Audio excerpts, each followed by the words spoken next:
Hello friends, welcome to all in my channel learn with Sujata Sahu. इस video में हम बात करेंगे लेसन प्लान की, जो कॉमर्स का है। इससे पहले मैं 17 लेसन प्लान कॉमर्स के अपलोड कर चुकी हूं। अगर आप हिंदी मीडियम के स्टूडेंट हैं और आपको ये लग रहा है कि आप लेसन प्लान यानी पाठ योजना कैसे बनाएंगे, तो आपके लिए ये वीडियो बहुत ही हेल्पफुल होगा, बहुत ही बेनिफिशियल होगा। स्टार्ट करते हैं वीडियो। सबसे पहले आपको पाठ योजना संख्या लिखनी है।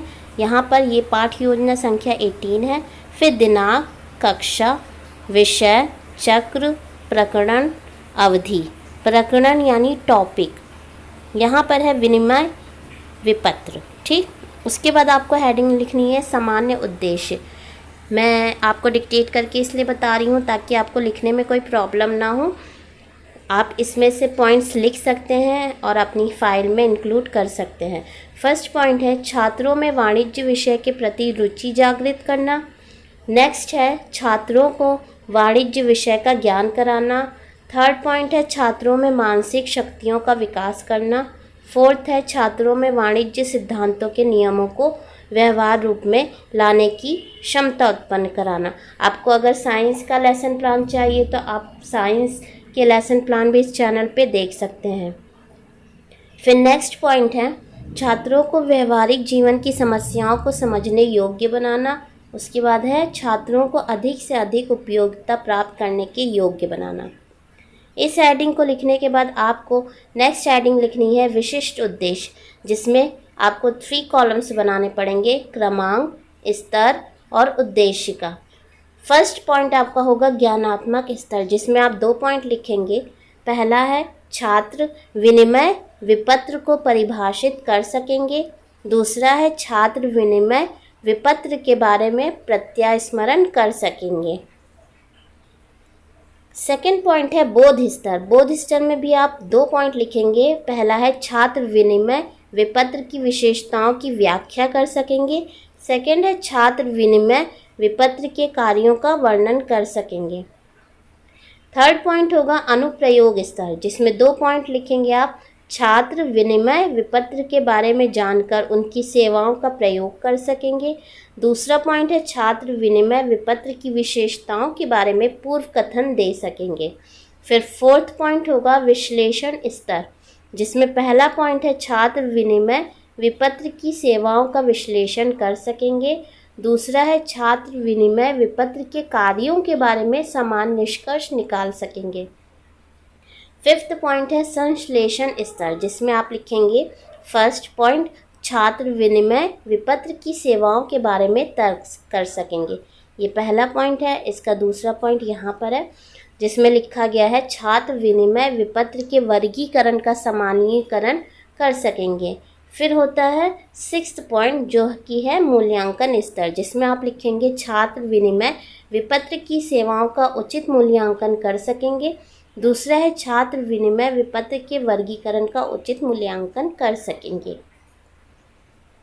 फिर आपको हेडिंग लिखनी है सहायक सामग्री की, जिसमें आप कुछ पॉइंट्स यहाँ पे इन्होंने 3 पॉइंट्स लिखे हैं। आप चाहे तो 4 पॉइंट या 5 पॉइंट्स इंक्लूड कर सकते हैं। यहाँ पर लिखेंगे आप विनिमय विपत्र की परिभाषा को दर्शाता हुआ चार्ट। आपने टीचिंग के दौरान जो चार्ट का यूज़ किया है, जिसमें आपने परिभाषा को बताया है, बच्चों को समझाया हुआ, उस चार्ट का यहाँ पे प्रयोग हुआ है, तो वहीं आप यहाँ पे लिखेंगे। फिर दूसरा पॉइंट है विनिमय विपत्र की विशेषताओं को दर्शाता हुआ चार्ट, ऐसा चार्ट जिसमें विनिमय विपत्र की विशेषताएं बताई गई थी। फिर थर्ड पॉइंट है विनिमय विपत्र के पक्षों को दर्शाता हुआ चार्ट।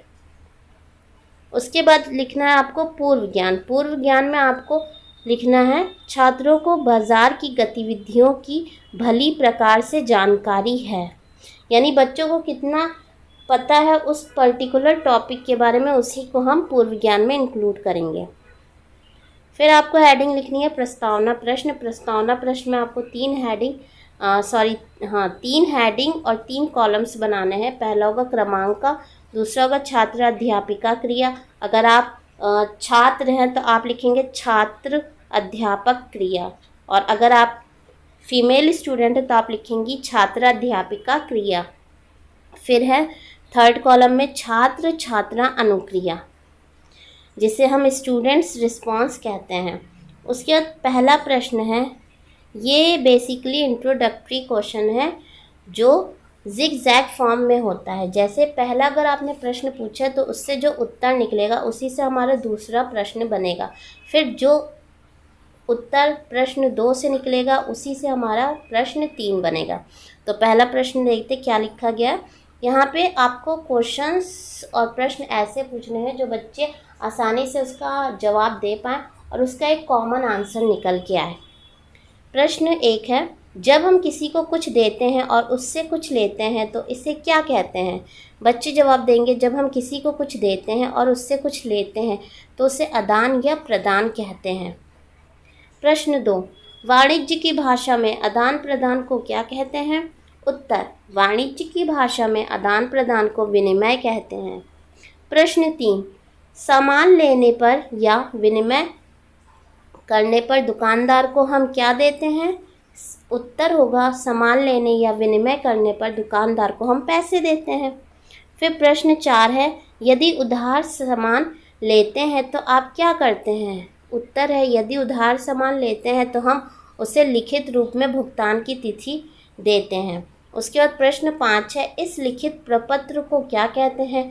तो ये बच्चों के लिए थोड़ा सा प्रॉब्लमेटिक क्वेश्चन हो जाएगा, जिसे हम यहाँ पे लिखेंगे समस्यात्मक प्रश्न। इसके बाद आपको न्यू हेडिंग लिखनी है जिसमें आपको उद्देश्य कथन लिखना है।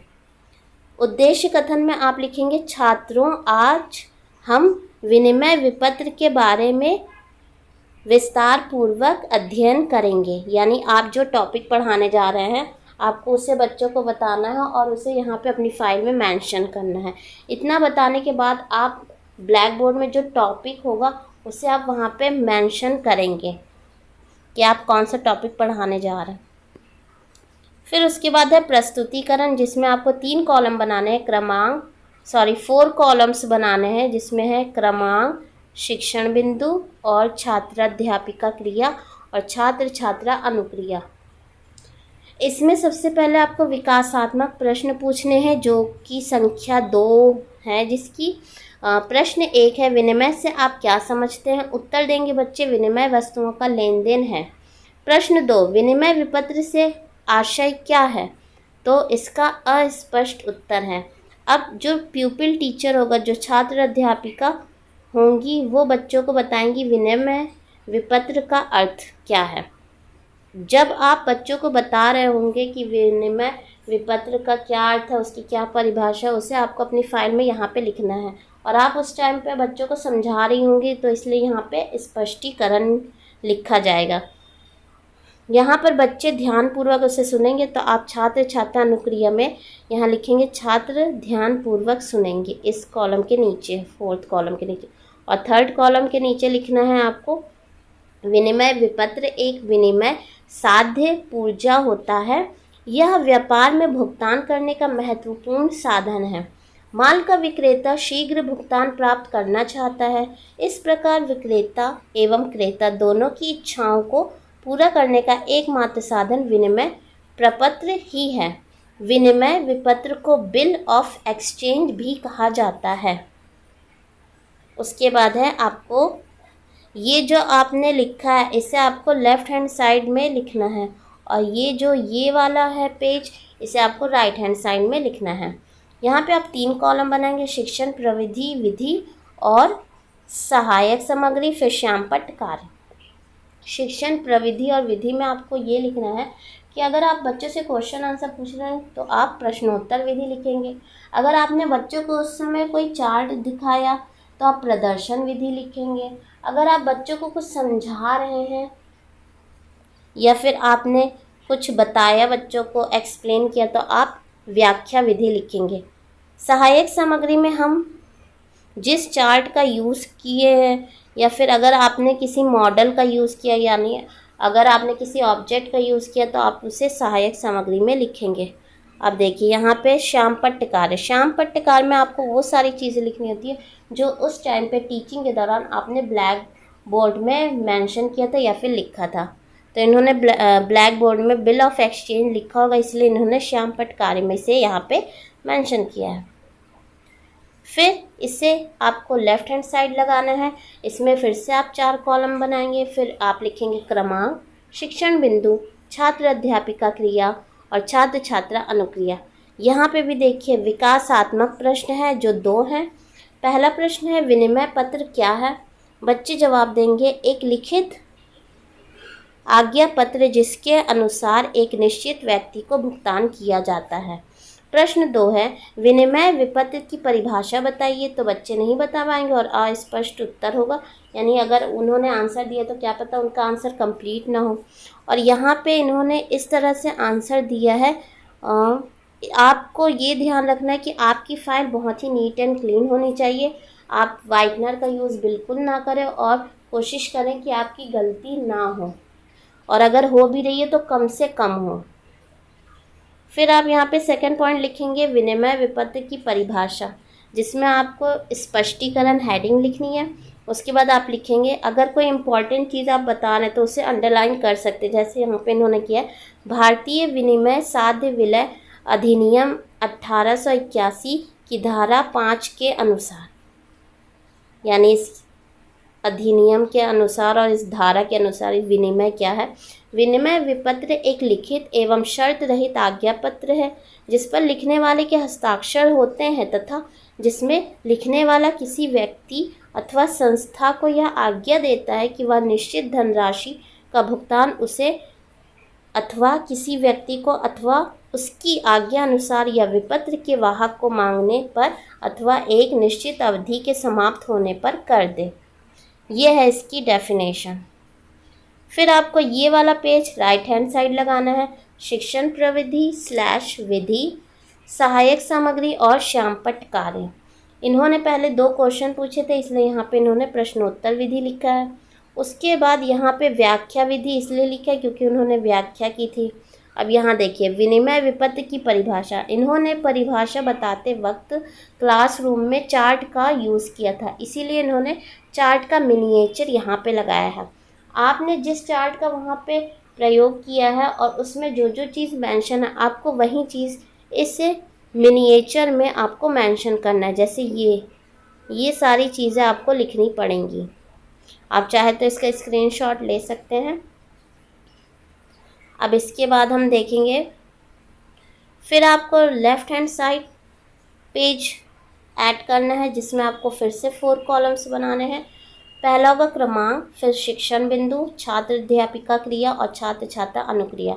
अब देखिए 2 पॉइंट हम ऑलरेडी डिस्कस कर चुके हैं। अब यहाँ पे थर्ड पॉइंट है विनिमय विपत्र की विशेषताएं क्या होती हैं। अब इससे पहले इस विशेषताओं को बताने से पहले फिर से प्यूपिल टीचर 2 प्रश्न पूछेंगे और यहाँ पे आपको हेडिंग लिखनी है विकासात्मक प्रश्न। पहला प्रश्न है विनिमय विपत्र पर किसके हस्ताक्षर होते हैं। तो उत्तर होगा विनिमय विपत्र पर लेखक के हस्ताक्षर होते हैं। प्रश्न 2 विनिमय विपत्र की विशेषताएं बताइए। तो इसमें अस्पष्ट उत्तर। अब आप बताएंगे बच्चों को विनिमय विपत्र की विशेषताएं क्या होती हैं। तो यहाँ पे लिखा गया है स्पष्टीकरण। उसके बाद ये कुछ विशेषताएं हैं जिन्हें आपको 1 बाय 1 बच्चों को बताना है। अब आप जब व्याख्या करेंगे तब उस टाइम पे बच्चे क्या करेंगे, ध्यानपूर्वक सुनेंगे। अगर किसी को इम्पॉर्टेंट चीज़ या इम्पॉर्टेंट पॉइंट नोट डाउन करना होगा तो वो नोट डाउन करेंगे। यहाँ पे पहला पॉइंट है विशेषताओं में, यह एक लिखित आज्ञा पत्र होता है। दूसरा, यह शर्त रहित होता है। तीसरा, यह धनराशि के भुगतान का आज्ञा पत्र है। 4th पॉइंट, इस पर लिखने वाले के हस्ताक्षर होते हैं। 5th है इसमें लिखने वाला किसी व्यक्ति अथवा संस्था को आज्ञा देता है। 6th है इसमें भुगतान की तिथि निश्चित रहती है। 7th पॉइंट है इसमें धनराशि भी निश्चित होती है। 8th पॉइंट है धनराशि का भुगतान उसमें उल्लेखित व्यक्ति, लेखक अथवा, यहाँ आपको रुक जाना है। उसके बाद ये जो पेज है ये आपको राइट हैंड साइड लगाना, और ये जो पेज यहाँ पे एंड हुआ है वो आपका यहाँ से कंटिन्यू हुआ है। ठीक, आदेशित व्यक्ति को किया जा सकता है, ये था। तो इससे पहले आपको राइट हैंड साइड में ये पेज लगाना है जिसमें 3 कॉलम्स बनाने हैं। फिर से प्रश्न उत्तर विधि और व्याख्या विधि है। प्रदर्शन विधि इसलिए है क्योंकि यहाँ पे चार्ट दिखाया गया है बच्चों को और उसमें विशेषताएं बताई गई हैं। यहाँ पे देखिए इन्होंने पॉइंट वाइज ऐसे लिख दिया और यहाँ पे इन्होंने डिटेल्स में लिखा है। ठीक, यहाँ डिटेल में लिखा है, यहाँ पे पॉइंट वाइज लिखा है। तो आप जितने अच्छे तरीके से आप अपना लेसन प्लान प्रेजेंट कर सकते हैं। फिर उसके बाद यहाँ पर ये पेज लेफ्ट हैंड साइड लगाना है। यहाँ पे फिर से आपको 4 कॉलम बनाना है, जहाँ पर 9 पॉइंट है, मुद्दती विपत्र पर उचित मूल्य के टिकट लगे होने चाहिए। 10 पॉइंट है, इसके देनदार द्वारा स्वीकृति होनी आवश्यक है। उसके बाद 11th पॉइंट है, इसमें उल्लेखित धनराशि का भुगतान मांगने पर या निश्चित अवधि के बाद किया जा सकता है।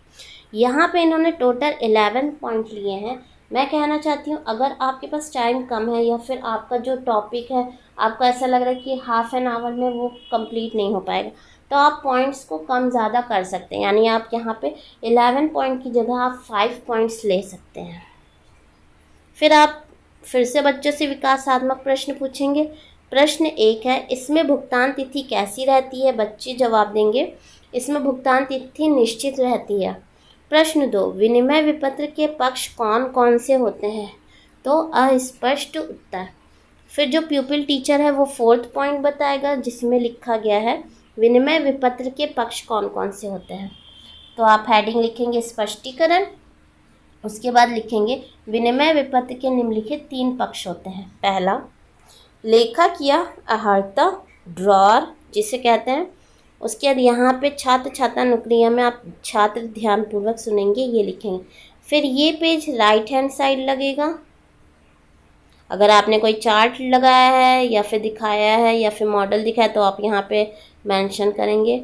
उसके बाद है ये लेफ्ट हैंड साइड आपको ऐड करना है। ये पंच ये थोड़ा सा डार्क है। 4 आपको कॉलम्स बनाने, पहला क्रमांक, फिर शिक्षण बिंदु, फिर छात्र छात्रा अध्यापिका क्रिया, फिर छात्र छात्रा अनुक्रिया। यहाँ लिखना है आपको, यह वह व्यक्ति होता है जो विनिमय विपत्र को लिखता है। यह व्यक्ति उधार माल बेचता है, बिल पर अपने हस्ताक्षर करता है तथा विनिमय विपत्र की धनराशि प्राप्त करता है। फिर दूसरा है स्वीकर्ता, भुगतान करने वाला या आहर्ती यानी ड्रॉर।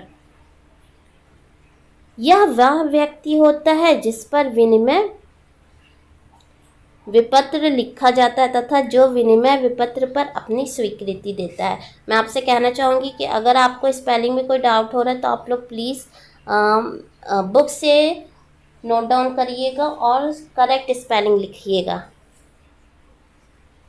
3rd पॉइंट है पाने वाला या प्राप्तकर्ता, जिसे हम पेयी कहते हैं। यह वह व्यक्ति होता है जो एक निश्चित अवधि के पश्चात स्वीकारक से विनिमय विपत्र की धनराशि प्राप्त करता है। फिर यहाँ पे आपको 3 कॉलम्स बनाने, ये थोड़ा सा ब्लर है ये वीडियो। शिक्षण प्रविधि लिखना है / विधि, फिर व्याख्या विधि लिखी गई है, फिर सहायक सामग्री और श्याम पट्टकार लिखा गया है। यहाँ पे इन्होंने चार्ट दिखाया था तो उन्होंने चार्ट का मिनिएचर लगाया है। उसके बाद आपको हेडिंग लिखनी है बोधात्मक प्रश्न। बोधात्मक प्रश्न में आपको लिखना है, अब यहाँ पे इन्होंने 5 प्रश्न पूछे हैं, आप चाहे तो 3 या फिर 4 प्रश्न भी पूछ सकते हैं बच्चों से। प्रश्न 1 है विनिमय विपत्र कैसा पत्र है? प्रश्न 2, विनिमय विपत्र पर किसके हस्ताक्षर होते हैं? प्रश्न 3, विनिमय विपत्र की विशेषताएं बताइए। प्रश्न 4, विनिमय विपत्र के कितने पक्ष होते हैं? प्रश्न 5, विनिमय विपत्र के पक्षों के नाम बताओ। यहाँ पर आपको फिर नेक्स्ट हेडिंग लिखनी है श्यामपट्ट सारांश यानी ब्लैक बोर्ड समरी। आपने जितनी भी चीज़ें बच्चों को उस टाइम पे टीचिंग के दौरान पढ़ाई हैं, बताई हैं, एक्सप्लेन की है और अगर आपने ब्लैक बोर्ड में मेंशन किया, आपको वो सारी चीज़ें यहाँ पे लिखना है और इस ब्लैक चार्ट पेपर पर सिल्वर पेन से आपको यहाँ पे लिखना है, तभी आप क्लियरली दिखेगा और ये कंपलसरी है। ठीक, उसके बाद आपको बच्चों को निर्देश देने हैं जो कि इस प्रकार है। छात्र अध्यापिका छात्रों को श्यामपट्ट पर कार्य करने का निर्देश देंगी तथा कार्य का निरीक्षण करेंगी। यानी आपने बच्चों को काम दे दिया और आप बच्चों की सीट पे जाके देखेंगे कि बच्चे सही से लिख रहे हैं कि नहीं लिख रहे हैं या फिर उन्होंने आंसर कैसा, आप चेक करेंगी कि बच्चे प्रॉपरली वर्क कर रहे हैं कि नहीं। फिर है पुनरावृत्ति प्रश्न, आप ये हेडिंग लिखेंगे। उसके बाद यहाँ पे निम्नलिखित कथनों का उत्तर हाँ अथवा नहीं में दीजिए। इन्होंने यस और नो में बच्चों से क्वेश्चन का आंसर पूछा। आप चाहे तो फिल इन द ब्लैंक्स, रिक्त स्थानों की पूर्ति, मिलान करो, सत्य असत्य, ये सब भी दे सकते हैं। प्रश्न 1 है यहाँ पर, विनिमय विपत्र का लेखक भुगतान प्राप्तकर्ता हो सकता है। आपको आंसर देना है हाँ या नहीं में। फिर दूसरा प्रश्न है, समस्त प्रकार के विनिमय विपत्रों पर टिकट लगता है। तीसरा प्रश्न है, विपत्र के तिरस्कार होने पर उसका नोटिंग करना अनिवार्य नहीं है। प्रश्न 4 है, विनिमय विपत्र एक लिखित शर्त रहित आज्ञा पत्र है। 5th पॉइंट है, प्रतिज्ञा विपत्र शर्त सहित हो सकता है। उसके बाद आपको गृह कार्य देना है। गृह कार्य में आप कुछ भी दे सकते हैं, बस आपको ये ध्यान रखना है कि बच्चों से आसानी से कर पाएँ। मतलब आपको होमवर्क इतना भी टफ नहीं देना है कि बच्चे कर ही ना पाएँ, तो ऐसा भी नहीं होना चाहिए। यहाँ पर इन्होंने गृह कार्य दिया, विनिमय विपत्र का अर्थ बताइए तथा इसकी विशेषताएं भी बताइए, तो ये बच्चे आसानी से कर लेंगे। उसके बाद संदर्भ ग्रंथ। संदर्भ ग्रंथ में आपको वो सारी बुक्स और राइटर्स के नाम लिखने हैं जहाँ से आपने इन्फॉर्मेशन ली है। तो इसी के साथ ये वीडियो एंड होता है। अगर आपकी कोई हेल्प हो पाती है इस वीडियो से तो आप ज़रूर लें, और मेरे वीडियो को, मेरे चैनल्स को सब्सक्राइब करने के लिए और इसे लाइक करने के लिए और देखने के लिए बहुत बहुत थैंक यू आप सबका। Thanks for watching my channel.